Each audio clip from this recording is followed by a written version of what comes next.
Becky with Acid Cult Studio, and I'm here interviewing the messenger actor musician from the hood to Hollywood. Hi, Becky.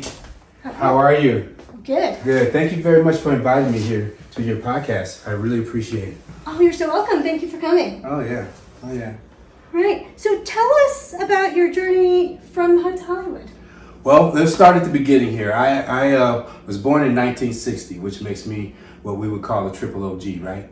And my parents originated from the South. I was blessed with both my parents, mother and father, and they moved to Watts, California. And if you are familiar with Watts at all, you know that that was the hub of the civil rights riots, and that kind of started the whole civil rights in Los Angeles, California. And it started there, but it spread all over the United States, Washington, D.C., Chicago. You know how it goes, like wildfire, exactly. Right, so that's kind of where my youth started. I was born there at a hospital that doesn't exist anymore. It was called John Wesley Hospital, downtown L.A., but now it has been demolished over the years. And then I actually have, I grew up there. My parents, who went to high school at Jordan High School, my father and my mother went to Fremont High School, both in South Central. And when they married, my mother was 18, my father was 21, we moved to Nickerson Gardens, which is the projects there in Watts, California. And we stayed there for about 4 or 5 years. And then we moved on to South Central LA. And then we moved on to Inglewood from that point on. But ultimately, I'm going to talk about the experience in Watts. Being a child, I got to see, to grow up in the projects, everybody lives in the same building. They're all flats. Everything looks the same. My parents would only let me go so far in the yard. You got just a little porch and then community living, right? I got an opportunity to see how difficult it can be in that environment. But also I had two hardworking parents. My mother, who she retired from the banking industry, Wells Fargo Bank, and she said, "Oh, I wanted to get a job at the bank because the girls dress so pretty all the time." And my father, who was actually a mechanic, but he being an upwardly mobile individual, he actually went from there to driving the bus. So it's RTD in California, like UTA here in Utah. Started there as a mechanic, went on to be a driver, and then ultimately he became the guy that licensed to do heavy equipment. So he moved on from Rapid Transit to Standard Oil. And over the years, he retired from Standard Oil. And over the years, he became the leader of the only all-black department called Transportation Department. So that's a department inside the refinery. I got an opportunity to work there for 3 months. I worked there for 3 months, but I seen 2 people die, and I decided to go to the banking industry where my mother was. But and I'm gonna back up just a little bit. Growing up in the inner city had its dynamics. We had, of course, gang violence. During my junior high school and high school years, I lived on the blue side of the tracks, and I went to school on the red side of the tracks, right? So I had to make that transfer, even on the bus, to get home every day. So you create some skills. One of the many things they say, "Hey, what set you from?" Right? And I would, being the smart guy I am, I would say, "I'm from the neutral set." Neutral set, nobody, they couldn't get that, so I kept it moving, right? So you develop skills to keep yourself safe. Also, being an athlete, started football at the Pop Warner age, that's little league stuff. Played baseball as well at Tiny Baseball for Holly Park, which a lot of great baseball players came from there. Went on to junior high school, and my junior high school was actually a school that actually had a movie done about it. It's called The Wood. It's an older movie, but it's a movie about my junior high school, and there's a character named Michael who actually resembled my character in junior high school. So did that, was athlete there, and then went on to Inglewood High School, and I actually played football, baseball, track, I wrestled, I was in the band. So I would start my day at 6:30, 7 o'clock in the morning, and I would end my day at 9, 10 o'clock at night, so I had no opportunity to get in trouble. So anyway, that's kind of kept me safe. And then I'm gonna step back to what my career is now, and it's interesting how you start careers as a youth, and you don't know that that's going to feed you as a senior citizen, right? It's an interesting concept. So my parents, like every other parent in LA, had me into acting early on. I was 9 years old when I first got my first actual modeling job. And I did a little short stint for a Sears catalog, if you remember Sears catalog. Yeah. And then, but ultimately, from that, I actually started to study acting. But being a jock, you know, those two don't go together, right? So I had to kind of stifle my acting piece, but I always had the energy to want to be in the acting game, you know what I mean? But never had the platforms to really exercise it. Now, I did get to play music. I was second chair trumpet in the orchestra as well as the band. My first travel experience was in marching band, and that's where I actually had lost my virginity. So it was a great experience. Anyway, ultimately, I took that on to the high school level. I was the only individual who would play football during the game, and then at halftime I would march and play the trumpet with the marching band. And my motivation at the time was like, how do I get out of this ghetto environment? You know, although I had both parents both working, and my parents did really well. I mean, we were the family who had the brand new car every year. My daddy was about that. My daddy was a real hustler. What you see now, I got from him. My mother's a very intelligent person. She, you know, again, she retired from Wells Fargo Bank, but she worked in the Beverly Hills branch and the entertainment industry. So, you know, I had really good parents that gave me really great guidance. From high school, I had a great, high school experience. Very few altercations, but I can use my hands. You know, living in that area, you got to learn how to fight. But then I had the opportunity because I kept my grades. I went to a junior college, Santa Monica Junior College, and I actually ran track there. And at the time, in 1982, Coach Tommy Smith. Tommy Smith is a Olympic gold medal winner. He's the one who did the Black Power side, and he was my coach and my mentor. So how blessed am I, right? So for that 2 years, he provided me a job. I used to set up the track for which at that time in 1984, the Olympics were in Los Angeles. So the track team, he was the coach. The track team, Florence Griffith Joyner, Carl Lewis, Jackie Joyner Kersey, all those Olympians were on the same track as me. And I quickly realized that I was not that level of athlete that I needed to graduate from college. So I finished my degree, got my little associates from Santa Monica College, and Tommy Smith provided me an avenue to go to Pepperdine University. And if you're not familiar with Pepperdine University, it's a Division I school in Malibu, California. You have to have a 3.5 or better to be there. And I was one of, and this is really my niche. You know, most environments like that are all white environments. I have the confidence and the aptitude to be able to be in that. So I was the one black student in the front of the class, fucking up the curve for everybody else, right? So that's been my role, even here now today in my senior life.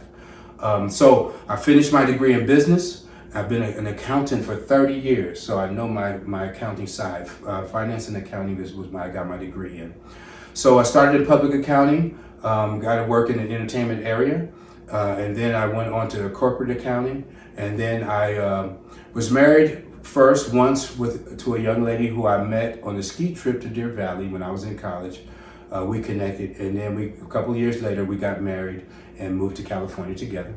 For about 2 years, young marriages are very difficult. It didn't work out, but we had one child, and that's my son, Miles. And I'm so proud of him because he brought me 3 grandchildren. So ultimately, I moved back here when that situation changed, and I had to raise my son, right? I didn't want no other man to raise my son. So I moved to Utah, not knowing nobody but her. Would walk to the grocery store, had never driven in the snow. And but ultimately, I grew into Utah and figured out one thing is that I'm an anomaly here, especially back then. Educated black man with a degree. I actually worked in construction as a CFO. We did extremely well. We started our first year $900,000. The 10 years later, we did $40 million. We did retail commercial upgrades for T-Mobile. That was one of our major accounts, Albertsons, grocery stores, so on and so forth.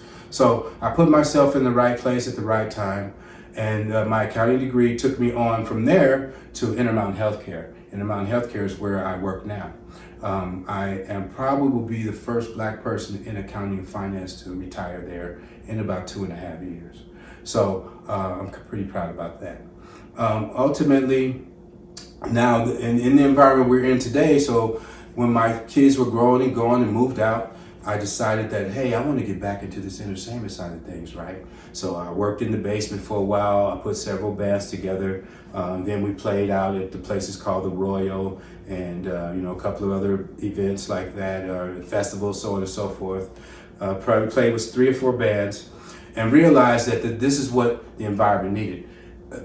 Musicians and artists have difficulty putting a price on their work. Me being an accountant, I can walk to you and say, hey, this person's worth $200, and they're the hottest new band in Salt Lake City, Utah. Sounds great for a third-party person to say that, but the person who actually does the act, it sounds a little pompous for them to say that, right? So anyway, that's been my niche for the past 10 years here.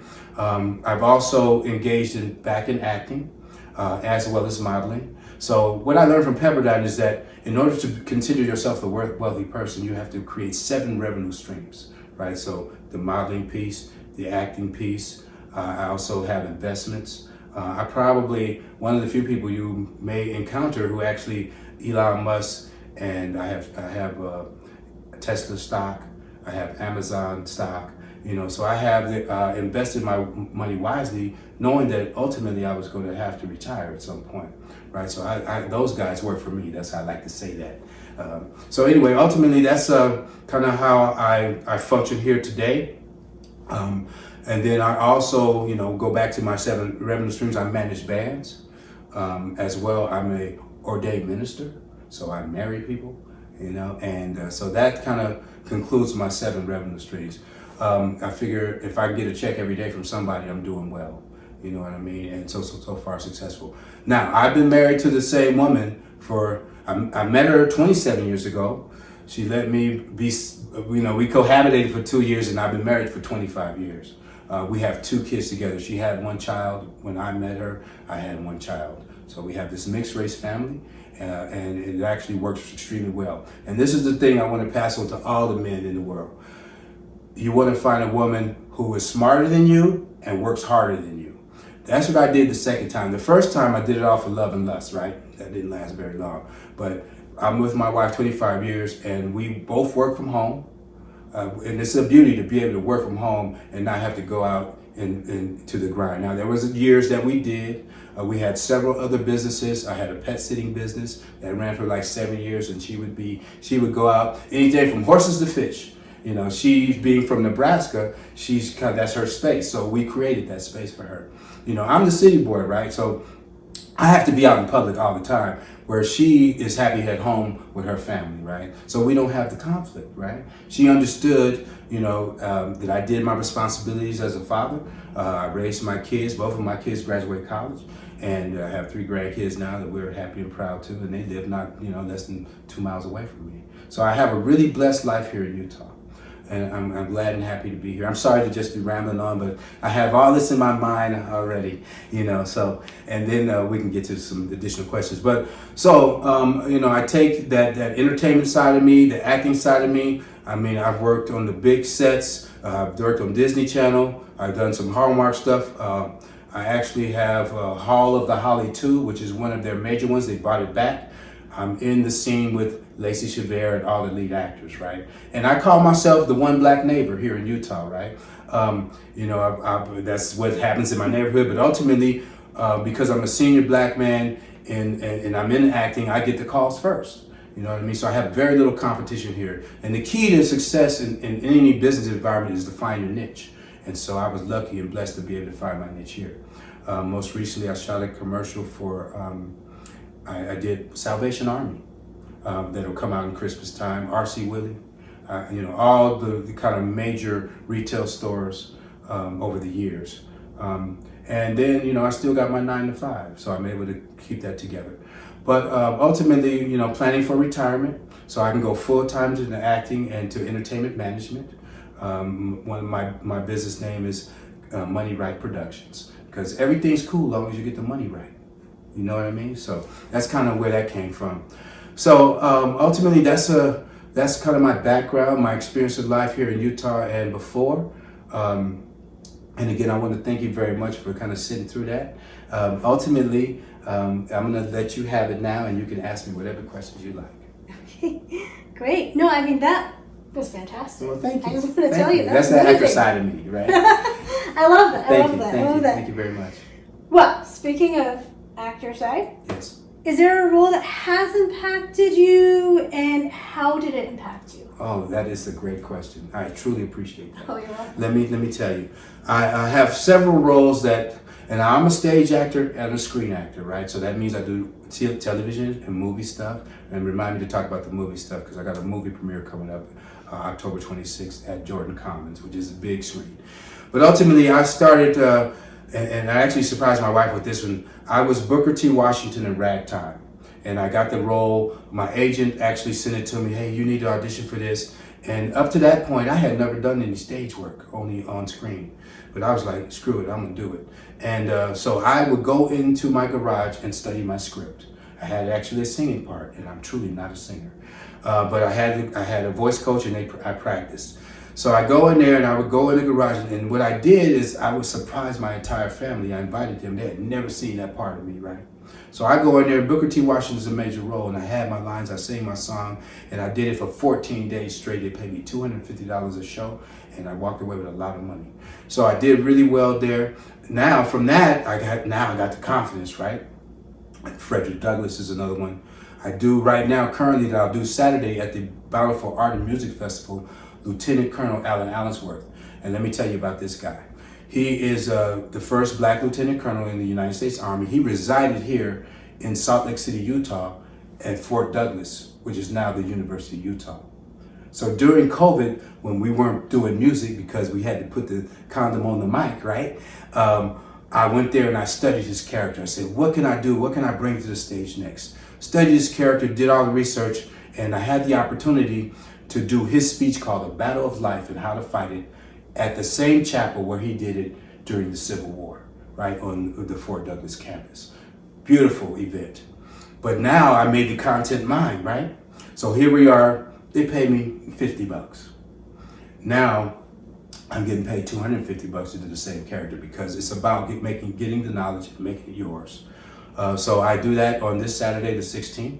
I'm happy and excited for that opportunity. Not only that, but I have several bands that I've connected with who I actually have provided an opportunity for them to get paid gigs in the same environment. I'm gonna tell you how that came about. Because I'm so involved in the music industry here, one of the gentlemen who is actually the proprietor of this event, the Bountiful Art and Music Festival, he said, hey man, I see you connected with all these bands. Can you get some of these bands to come perform for us? I said, yeah, we make the price right, anything can happen. So I do my character, and I have about 4 individual bands who have an opportunity to play their music in front of a festival crowd. So I'm really happy and proud to do that because I'm gonna tell you, they have also worked for me for free. And so my payback is like, and I tell everybody this, is that I might not be able to pay you this time, but before this relationship over, I'm gonna find a situation where I can get you paid. And I've kept my word.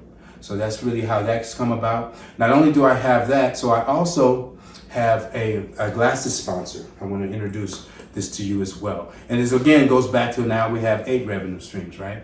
This particular one, okay, where did I put it? Right here.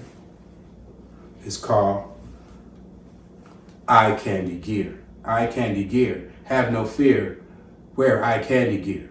You know what I mean? That's my little slogan, my little pitch. But they have really nice assortment of glasses. And now they don't pay me money, they pay me glasses. So I have glasses, a drawer full of really nice glasses, as you can see. So that's kind of one of my things. I also do Instagram and Facebook promotion for A-West Production. A-West Production is a group of comedians. It's actually, Aaron Wesley is the host of the comedians. We met, actually I went to see him perform, and we connected from the same, we're both from South Central, we're both in business here in Utah, we're both an anomaly here, and we connected. So our relationship's been going for about 8 months. I do all the social media pieces for him and do all the advertisements for him. He brings other comedians into his shows. We work once a month at Club 90. We're now at Good Grammar once a month. So we're developing the comedians here. We bring in 2 or 3 local comedians, and then we get an out-of-stater, what he calls the banger, right? So we've been doing that together, and I'm very happy. That's actually another revenue source for me. He pays me to do that, and I respect him for that, and I truly appreciate it. I give him my best work. So Aaron, I appreciate you, brother. Anyway, so that's kind of how I developed my my circle of revenue streams. And I hear people say, I don't worry about money. Money's not important. I've had people say that, and that's kind of insulting to me because number one, you're in America, you live in a capitalistic system, and you choose, I say have a job or sleep in the park, right? That's really what it is. So you choose to make that choice. I choose to be on the other side of the equation where I can create not only, I want to create instruments of income and then also provide a person that individuals can actually see and study him. And this black man is successful in this world, and he's a normal guy, right? I mean, it's really nothing special about me other than the fact that I work hard and and I use accounting as my source. And then I developed the other parts of me, which everybody have. Again, I don't see myself to be anything special. I'm just a regular guy, but I know how to monetize my talent. That's the key. They have these NIL deals where athletes now have the opportunity who are not professional in college or in high school to actually sell their talent. Monetize your talent. That's going to be the name of my next business. Nice. So you asked me a question about my acting roles, right? Yeah. And I'm sorry I went on that tangent. You're good. During the stage work is the one that I enjoy the most because I'm educating. When I do this thing in Bountiful, I get to tell, Bountiful, Utah about Lieutenant Colonel Allen Allensworth, his history. He actually founded Allensworth, California, the only city in the state of California funded, financed, and governed by African Americans, right? So he was quite a guy, right? So anyway, so I get to take that on to other levels, educate the youth. You ask yourself, why did God put me on this earth? That's the question that everybody should ask themselves. For me, I've got the answer. God put me on this earth to give knowledge to the youth. My experience of life coming from, the projects, going through that whole cycle, finding myself at a private university, and now out in the business world, in a predominantly white environment. But again, that's where I thrive. So I've been able to do that successfully for my entire career. And like I say, I'm going to retire at 65. I'm 62 right now, so I ain't got far to go. And only reason I'm going that far is because you get maximum Social Security at 65 and a half. So, I have my goals in place. My wife had retired from Intermountain Healthcare. She was actually the director of cardiology research when she retired from there. So they paid us a nice little check when she left. And now she works for Advent Health, which is another Christian organization out of Florida. And she does their system, the software she bought for Intermountain. Now she does the same thing for them. So again, it's about finding that companion who, you got to find somebody equal to you. Actually, I found somebody I had the idea of finding somebody who was better than me, a better person than me. And for 25 years, it's been working. So I'm happy and proud to say that.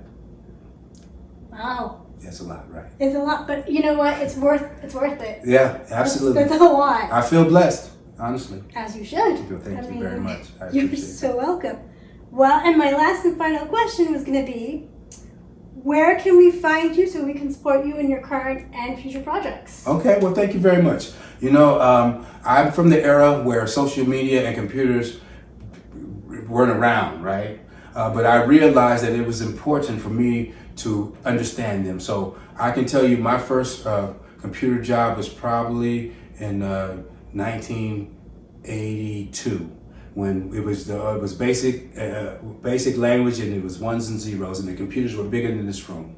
I worked for First Interstate Bank as to process the checks. So I would sit in front of a CRT, and if the check got stuck in the thing, I would look at the numbers and I would encode the check and send it back through. That's how I started my career. I went from there into accounting, and now I'm looking at financial statements and budgets. That's what I do now. I work for corporate here. So I actually have an actual entity that is an apartment building called Lost Creek Apartments that resides in Murray, right next door to the hospital. That's my responsibility. So I do the financials for that. And not only that, but other things too, other tasks. So, accounting has been taking care of me and my family. Like I say, I'm proud to say that both my children graduated college. Most recently, in the past 6 months, I want to share this because, through life's ups and downs, it wasn't all, ups, right? We had our downs. And most recently, I lost my oldest son to a kidney and liver disorder 6 months ago. And I tell everybody, I love you, Tyler. And when I cross over, I'm gonna be the first one to give you a hug when I cross over. That's for sure. I'm coming for you, bro. He just got that. He got there before us. My wife really struggles with it, of course, on a daily basis, but we're getting stronger every day. Yeah.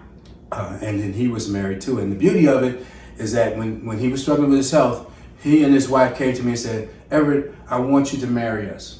And you know what I did? I went right to the website, did my little research, did my thing, and I went to Snowbird and we sat on a balcony and I married them. Probably, 4 months before he passed away. So, so that's kind of where I've been doing that since then. But anyway, that's kind of where that started. So, God speaks to us all in different ways. We listen to half of it. But as you mature, you try to listen more. You know what I mean? So, yes. Yeah. Did I answer your question? I'm not You sure. did. Okay. Sorry. Yeah. Sorry.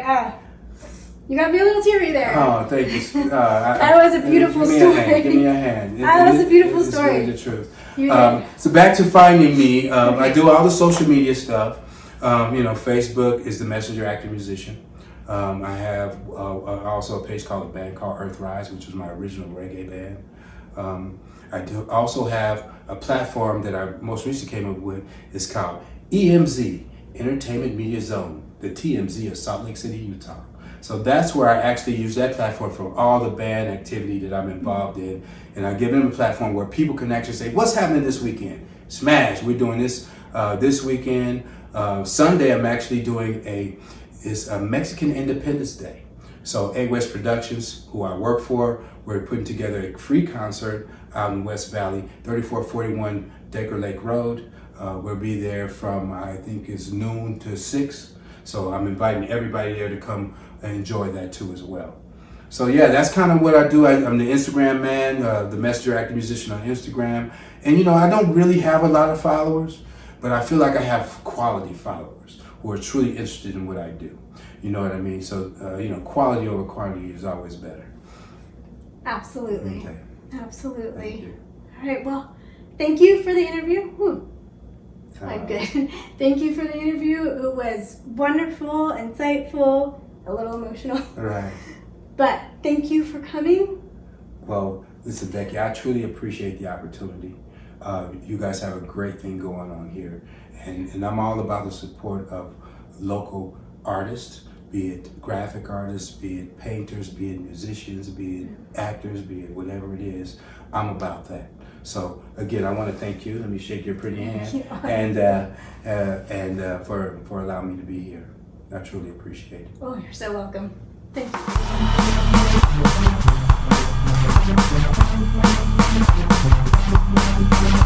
you.